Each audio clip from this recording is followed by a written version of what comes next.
For most 20-somethings, style icons include the likes of Rihanna or Miley Cyrus. But for Miss Vintage UK Holly Foster, there are no racy necklines or short miniskirts. The 22-year-old believes it's time girls ignored flesh-flashing trends and covered up.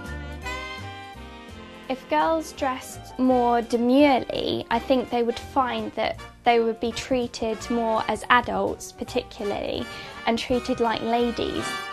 I found from my male friends that the fact that I wear a sort of prim or proper dress, they're more inclined to talk to you because you're not flaunting yourself as such. Holly first began wearing vintage clothing in her teens, spending hundreds of pounds to complete her classic and conservative look. I got my first piece of vintage clothing when I was 16 from a charity shop, and there was something about the way that the garment was constructed and the way it felt that was a bit different to everything else. I grew up in the 90s when fashion was quite mixed. I found from a very young age that I really liked the sort of older styles because I used to watch a lot of older films, particularly because I lived with my grandma and my granddad up to the age of 4.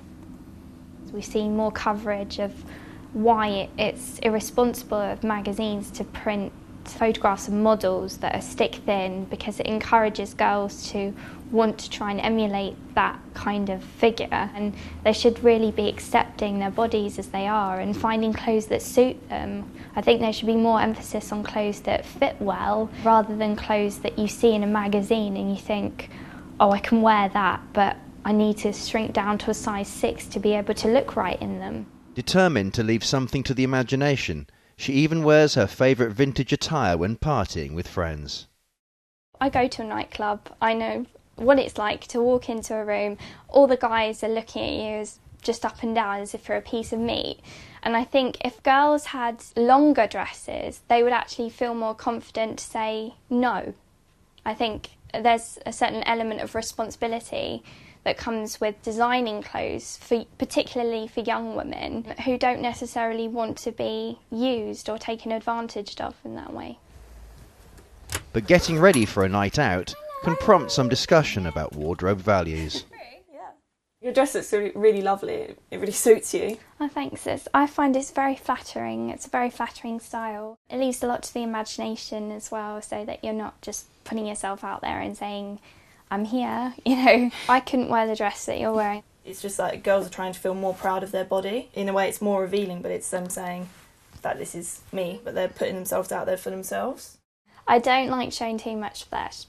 I wouldn't feel comfortable. But couldn't you wear it for yourself, for your own confidence? Despite winning the title of Miss Vintage UK in August, her family still have their concerns about the way she dresses. My parents are quite accepting of it. My mum does worry that it gives the wrong sort of impression that I'm quite old-fashioned and that there's something eccentric about me. But Holly now models for vintage magazines and sees her style as an extension of her personality. I would say I definitely have old-fashioned values. You say that being treated like a lady comes from the way that you dress. Definitely the jobs that I've had, people have given me more opportunities because they've seen that I've got a bit of individuality.